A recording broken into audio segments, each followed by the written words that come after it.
করেছি। আর 2021 সালের মধ্যে বর্তমানে দারিদ্র্য সীমা 1 কোটি পরিবারকে দারিদ্র্য শূন্য কোঠায় পৌঁছতে পারবো বলে আশাবাদী। আমাদের আশ্রয় প্রকল্প গ্রহণের ফলে 50,000 পরিবারের পুনর্বাসনের কাজ করতে আমরা সক্ষম হয়েছি।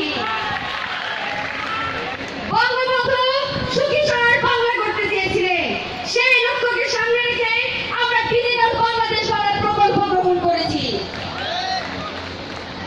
এর ফলে বাংলাদেশ মধ্যম দেশে পরিণত হবে।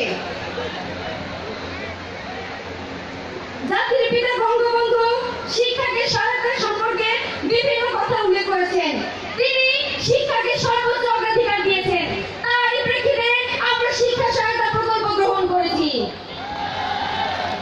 আমরা শিক্ষার্থীদের হাতে বিনামূল্যে বই দিতে সক্ষম হয়েছি।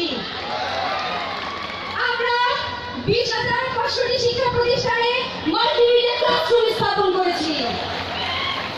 নারীর ক্ষমতায়নের ক্ষেত্রেও আমরা পিছিয়ে নেই।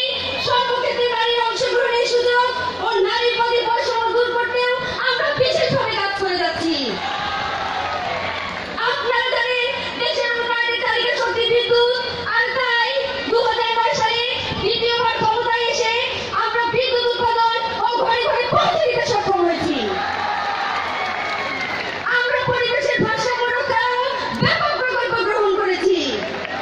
আমি জানিয়ে দিতে চাই, ইতিমধ্যেই বাংলাদেশের প্রতিটি উপজেলায় ন্যূনতম একটি কলেজ এবং মাধ্যমিক বিদ্যালয় সরকারিকরণের প্রক্রিয়া চলছে। আপনারা অতীতে আমাদের পাশে ছিলেন, এখনো আছেন, আর ভবিষ্যতেও থাকবেন। এই কামনায় শেষ করছি।